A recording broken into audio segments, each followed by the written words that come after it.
جو چیز میں بتانا چاہتا ہوں اس کو غور سے سننا. کعب ابن مالک آتے ہیں, اوپر کی چھت سے نکلتے ہیں, نیچے زمین پر اترتے ہیں, کہتے ہیں میں تیزی سے مسجد نبوی کی طرف بھاگا. یہ خوشخبری میں جناب محمد رسول اللہ سے سنوں.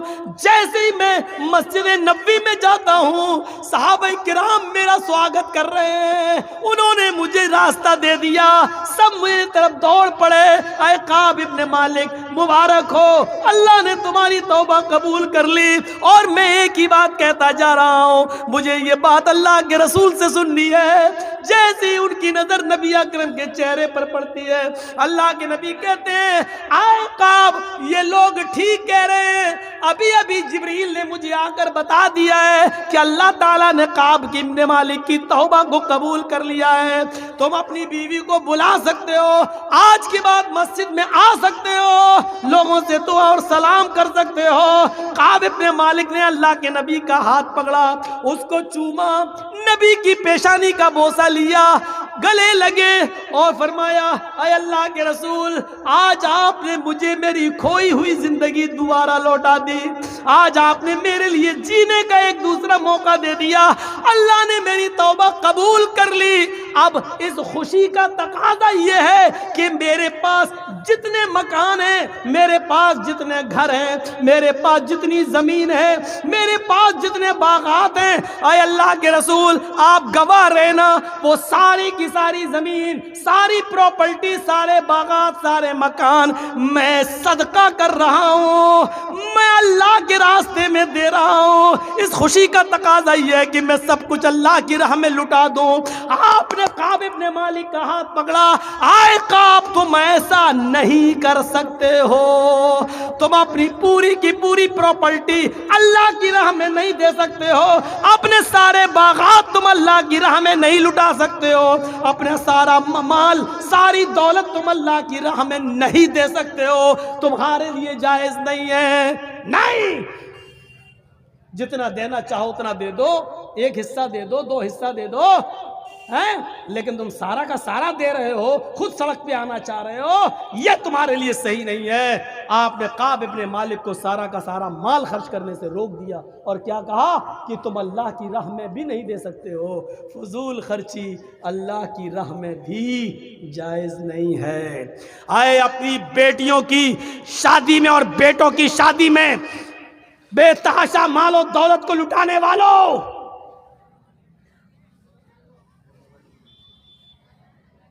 بے ہزاروں سینکڑوں ٹن کھانا بنا کر برباد کرنے والوں, 10 اور 15 لوگوں کے بیچ میں نکاح ہو سکتا ہے, 500 آدمیوں کی بارات لے جا کر لڑکی والوں کے گھر میں چور اور ڈاکوؤں کی طرح بنا کر لے کر کھلانے والوں, سنو, جب اللہ کی راہ میں سارا مال نہیں دیا جا سکتا ہے تو تمہاری سیاری و مکاری میں فضول خرچی جائز کیسے ہو سکتی ہے؟ یہاں کیسے جائز ہو سکتی ہے؟ کبھی ہم نے غور کیا ہے؟ سوچا ہے ہم نے؟ اس بات کا احساس نہیں ہوتا ہے.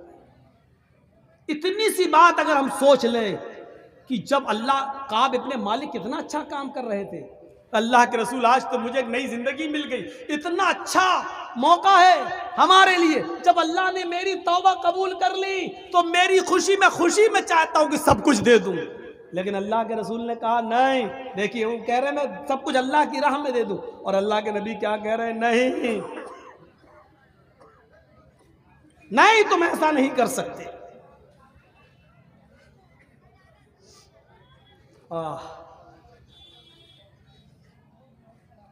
ایک عورت ہے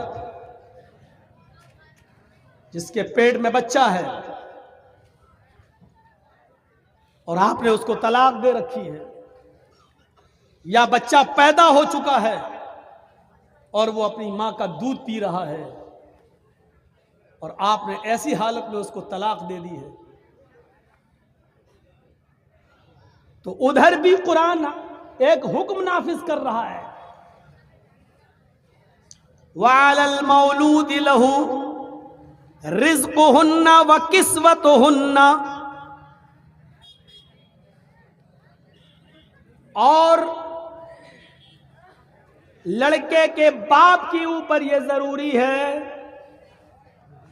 کیا ضروری ہے؟ جس کا لڑکا ہے یعنی باپ کے لیے جس نے طلاق دے دی ہے کہ جب تک وہ بچہ اپنی ماں کا دودھ پی رہا ہے، رزقہن و کسوتہن بالمعروف، اس عورت کا رزق یعنی اس عورت کا کھانا پانی اور اس کا کپڑا یہ باپ کی ذمہ داری ہے، یہ مرد کی ذمہ داری ہے کہ وہ اس عورت کو دے گا جس کے پاس بچہ ہے.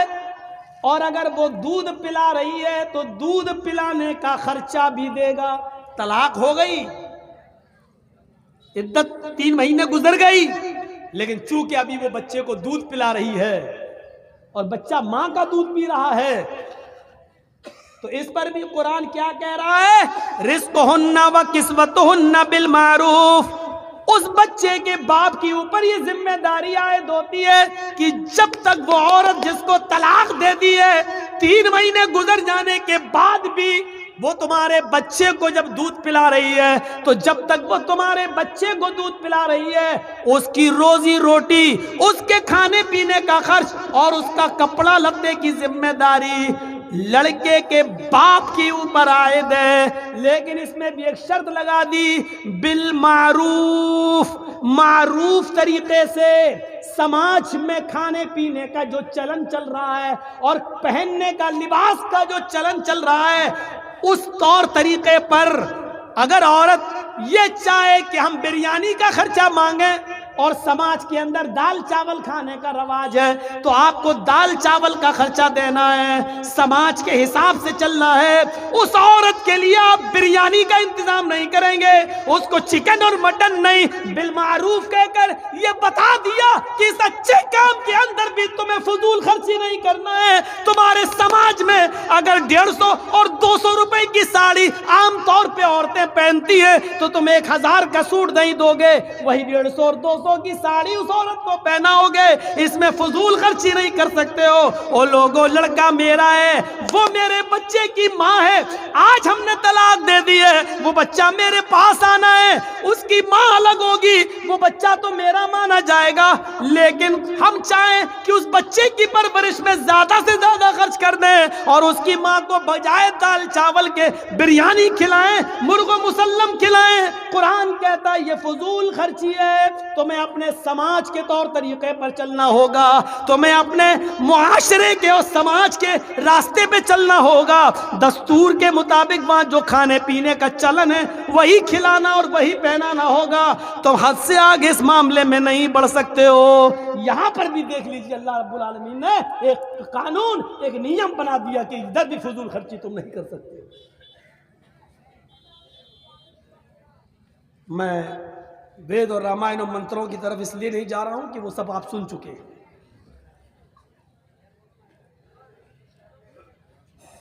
تاریخی تقریر، اتہاسک تقریریں ہو چکی ہیں. میں سمجھتا ہوں کہ اس کی ضرورت نہیں ہے. آج کی طرح قرآن کی آیتیں تو شاید میں کسی جلسے میں پڑھی بھی نہیں. صرف قرآن کی آیتیں ابھی لے کے چل رہا ہوں. ابھی آپ رکیے، ابھی دیکھتے جائیے. کعب ابن مالک نے سب خرچ کرنا چاہا، وہاں روک دیا. یہاں اللہ تعالیٰ نے دستور کے مطابق عورت کو کپڑا اور کھانا دینے کا حکم دیا، ادھر بھی فضول خرچی سے روکا. آئیے ایک واقعہ اور اس کے بعد ہم دوسری طرف آتے ہیں. ایک واقعہ اور. حضرت سعد ابن ابی وقاص بیمار ہو گئے. بخاری اٹھائیے، حضرت سعد ابن ابی وقاص بیمار ہوئے. اللہ کے رسول کو پتا چلا کہ حضرت سعد کی طبیعت خراب ہو گئی. اللہ کے رسول ان کی عیادت کے لیے ان کے گھر گئے. اے ہائے، اس واقعے سے تو آنکھیں پھٹی کی پھٹی رہ جائیں گی. اللہ کے نبی جب ان کی عیادت کے لیے گئے تو حضرت سعد نے حضرت محمد الرسول اللہ کا ہاتھ پکڑ لیا اور کہنے لگے، جملے دیکھیے، اے اللہ کے رسول میری بات کو ذرا غور سے سننا. اب مجھے کئی بیماریاں لاحق ہو گئی ہیں، نہیں لگتا کہ میں اس بیماری میں بچوں گا. خیر، موت و زندگی تو اللہ کے ہاتھ میں. جو آیا ہے اس کو ایک دن جانا ہے۔ اللہ کے نبی کہتے ہیں سعد تم جو کچھ بھی بول رہے ہو اس میں کچھ بھی جھوٹ نہیں ہے، جو آیا ہے اس کو جانا ہے۔ تم کہہ رہے ہو کہ اس بیماری میں اب مجھے بچنے کی امید کم ہے، تو امیدیں دنیا لگاتی ہے، شفا دینے والا اللہ ہے، جب وہ تمہیں شفا دینا چاہے گا تو شفا دے دے گا، اور جب اپنے پاس بلانا چاہے گا تو ہماری دعائیں بھی تمہارے کوئی کام نہ آئیں گی۔ اے سعد تم کچھ اور بات کرنا چاہتے ہو تو بتاؤ۔ ہاں اے اللہ کے نبی، موت و زندگی کا تو کوئی بھروسہ نہیں، لیکن آج مجھے ایک بات کہنی ہے۔ اے اللہ کے نبی، میری ایک بیٹی ہے، بس صرف میری ایک بیٹی ہے، میں اس کی شادی سے فارغ ہو چکا ہوں، وہ بھی پرائے گھر کی ہو چکی ہے، وہ بھی شوہر والی ہے، اس کے بھی بچے ہیں، وہ اپنے سسرال جا چکی ہے، وہ اپنے شوہر کے پاس خوش ہے۔ اے اللہ کے رسول، میرے پاس میرا ایک یہ مکان ہے، ایک اور مکان ہے، میرے پاس 2-3 باغات بھی ہیں، میرے پاس اس کے علاوہ بھی کوئی ملکیت ہے۔ میں چاہتا ہوں کہ میری بیٹی کا تو نکاح ہو گیا ہے، اب تو کوئی ہے نہیں، اس لیے میں چاہتا ہوں کہ انتقال سے پہلے میں سارا کا سارا اپنے گھر اور اپنے مکان اور اپنی ملکیت اور اپنی پراپرٹی، زمین و جائیداد اللہ کے نام پہ خرچ کر دوں، فی سبیل اللہ لٹا دوں، سب صدقہ کر دوں۔ اے اللہ کے نبی کیسا رہے گا؟ اگر یہ صحیح ہے تو میں آپ کو دے دیتا ہوں، آپ اس کو دینی کام میں جہاں لگانا چاہیں لگا دیں۔ اللہ کے نبی فرماتے ہیں ایسا تم ایسا ہرگز نہیں کر سکتے۔ بخاری کے الفاظ پر غور کرنا، ایسا تم ایسا ہرگز نہیں کر سکتے۔ کہا اللہ کے نبی، میں چاہتا ہوں کہ اپنی زندگی میں کچھ نہ کچھ صدقہ کر لوں، کیا میں سارا کا سارا نہیں دے سکتا؟ اللہ کے نبی فرماتے ہیں نہیں، ایسا تم سارا کا سارا نہیں دے سکتے۔ تو کہا ٹھیک ہے اے اللہ کے نبی، تو میں اپنے گھر مکان ملکیت زمین و جائیداد کے 3 حصے کر لیتا ہوں۔ ادھر دیکھو، یہ بات غور سے سنو، میں اپنی زمین و جائیداد ملکیت کے 3 حصے کر لیتا ہوں، 3 حصے، 2 حصے میں خرچ کر دیتا ہوں، 2 حصے کا میں صدقہ اور خیرات کر دیتا ہوں، اور 1 حصہ اپنے پاس رکھ لیتا ہوں جو میرے مرنے کے بعد ترکہ ہو جائے گا، میری بیٹی میں اور میرے رشتہ داروں میں بڑھ جائے گا۔ اللہ کے نبی کہتے ہیں اے سعد تم ایسا بھی نہیں کر سکتے ہو، اپنی ملکیت، اپنی پراپرٹی، اپنی زمین و جائیداد کا 2/3 یعنی 3 حصوں میں سے 2 حصے بھی خرچ نہیں کر سکتے ہو۔